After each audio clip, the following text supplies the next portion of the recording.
My name's Dave Carroll. I'm one of the product managers here at Salesforce on Platform DX. Primarily, I am responsible for CLI and dev tools.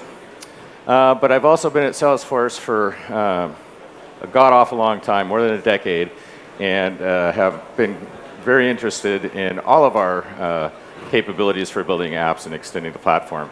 With me today, I've got Rich Engelhardt. He is an expert on implementing Salesforce, CEO of Rich Engelhardt Consulting. And so today, we've got a pretty good demo that we're going to show you.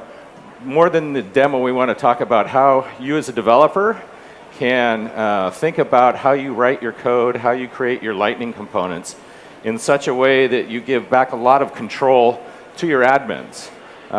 Ways that the admins can take the tools of low code and modify and make changes and kind of fine-tune the things that you've built. So we already went through that. I don't know if you've heard us say thank you at any of your sessions yet. It's important for us to always remember that you guys are the reason why we're here, and to thank you for being here, and thank you for supporting us in our community and the company as a whole. So thank you very much, and I mean it from the heart. Who knows what FLS is? Field level security. No, forward-looking statement. I think you've all heard this. Don't buy anything that isn't publicly available, whether it's stock or product, regardless of what we say up here. Okay, so a couple of key takeaways. First of all, creating Lightning components in Apex logic.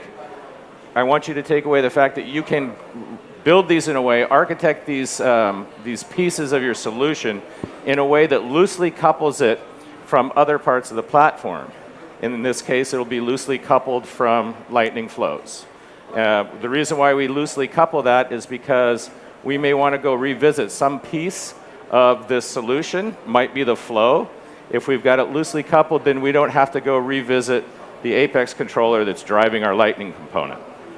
And so we've had the concept of invocable flows for a little while. And so we have a new way to call flows that I'm going to point out later on in the demo. Or actually, Rich will point that out. Yeah. Okay, so again, this is a combination of Lightning flows and Lightning components. The reason why we talk about flows is because of the seamless experience. We want to give admins the ability to create these experiences in conjunction with help from the developer if needed, so that you can get your data, your lifestyle on all of these different devices. And behind every one of these things is a process, right? It doesn't just happen by magic. There's a lot that goes on behind the scenes. Coincidentally, this looks a lot like some kind of flow diagram, which looks a lot like flows. But you can see that there's decision points to be made, various kind of data access and confirmations, and things to be sent to the customers. The problem is companies struggle with these because it's involving a lot of different things, both technologies and maybe devices and endpoints. You've got different ways of communicating between them. You've got to integrate these various systems to get everything working in concert together. And of course, you've got to have a beautiful UX. Yeah. Not just UI, but an experience across the board for the user. And so that's why we introduced Lightning Flow. We launched this at TrailheaDX this year. And it consists of flow components, integrated processes, all of these to build process-driven apps. Now, if you're familiar with flow from the past, you think of like this wizard type of thing, where you define a screen, you get input from the user, your decision tree executes, you take one branch or another, show them another screen, and so on. And we're not talking about that kind of flow today. We're talking about what's called an auto-launch flow. This is a flow that receives input, starting state, from whoever's calling it, likely Apex, and can return values via variables defined in the flows. So the name of this session is Empowering Developers and Admins to Work Together. And so, there's never really, I think, a real clear-cut delineation between what an admin does and what a developer does. But for purposes of this session, we're going to make this pretty clear-cut here. And so what we're going to say is that the developer, he's building Lightning components. He's building Apex triggers. He's using Apex to be the controllers for those components, doing kind of pro, dev, geeky coding stuff.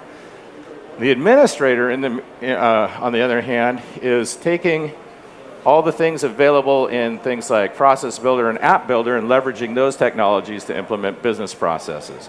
Maybe bringing in some stuff that the admin has asked the developer to deliver to support those solutions and processes.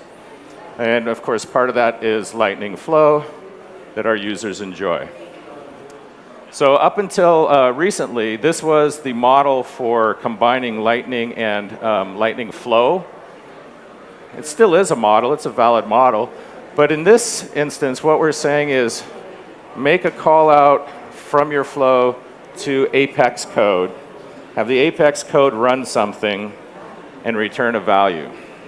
So maybe do a little bit more spidering of your data, some kind of complex calculation, so that your flow has a proper decision point. What we're talking about is turning that upside down and having Apex be the main execution, or the original execution unit that then invokes a flow, giving it state data so that it knows how to start, and then the flow returns data. Now, in our case, the Apex code is a controller in a Lightning component, but it could be any Apex code.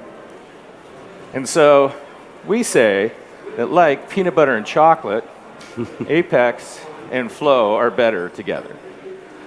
And so with that exciting intro, I'm going to go ahead and turn it over to Rich. All right. He's going to show you something that he built that I think is really cool, and then we're going to explain a little bit how we built it, and then give you some resources after that. So Rich, why don't you take over? Sounds great, thanks. Okay. So this is me, and we'll continue. So what we're going to do today is take a look at calling a flow from a Lightning component via Apex. So wanted to break it down before we look at it, so that way we can understand it. We're going to look at it from two perspectives. We're going to look at it from more of a technical perspective, which we're going to do up front, and then we're going to look at it from the admin's perspective, because that's really what the goal is, right? To empower admins. So we want to be able to show both sides of that. But first, we're going to talk about the Lightning data table. So what we've done is we've created a Lightning component, and it's a data table. And what it's going to do is, based on the input from the admin, so in Lightning App Builder, the admin's going to be able to say, hey, I want to run this flow when it launches. It's actually going to go find records from the database and return that to the table. The other thing it's going to do is in the data table, there are a list of actions, right? When you click the drop-down arrow, it shows you different actions that you can take. An admin can also define those, and those are just going to run. So those are also flows that will do something that we'll look at in a minute. Those are all done in Lightning App Builder. During that design, the admin can select this. So the first part, I just wanted to look at some of the code to start. What we're doing is we're actually going to be calling, you see C list for Lightning. So we're actually going to be calling the Apex component from the Lightning controller, Apex controller from the Lightning component.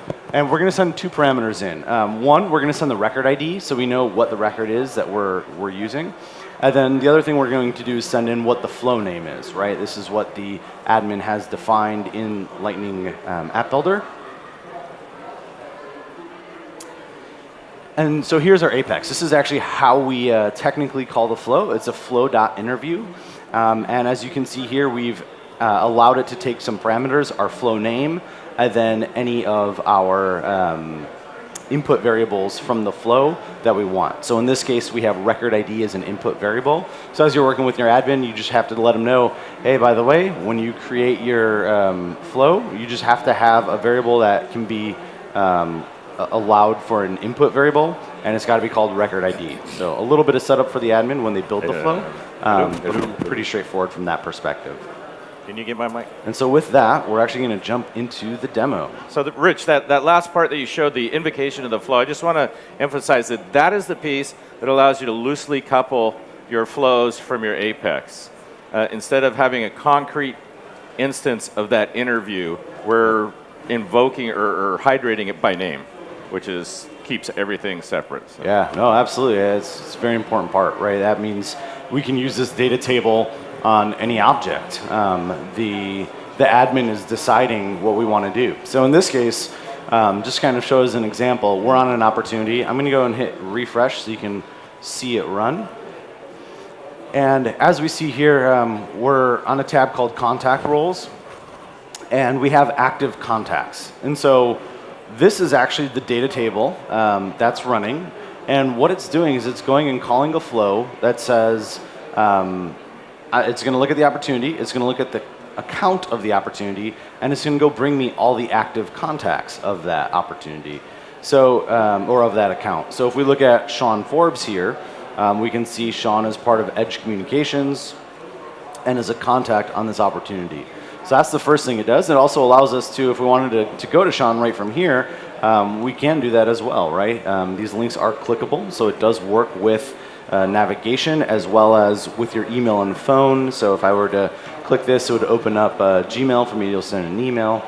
But in addition, over here I have these actions, and this is really the cool part. So as an admin, I can define these, and then I can put them into my flow. And we're going to look at, just in a second, the Lightning App Builder part of it to actually be able to add these in.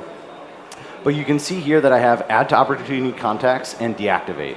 So if I look at my contact roles, I don't have any contacts.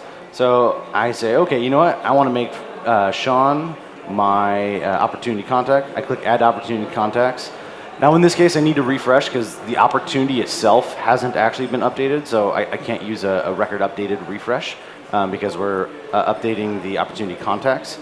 But as soon as I refresh, you can see Sean here has been added. So Sean was added via a flow, not via Apex, right? So an admin was able to control that. And then if I actually go to Rose here and say, you know what, Rose is actually no longer with Edge Communications, I'm going to deactivate her. You can see Rose is no longer here. She's now been deactivated. There's an inactive checkbox on the contact record, and it has been checked true, and it reruns to say, hey, do we have any updated contacts based on what the flow is doing?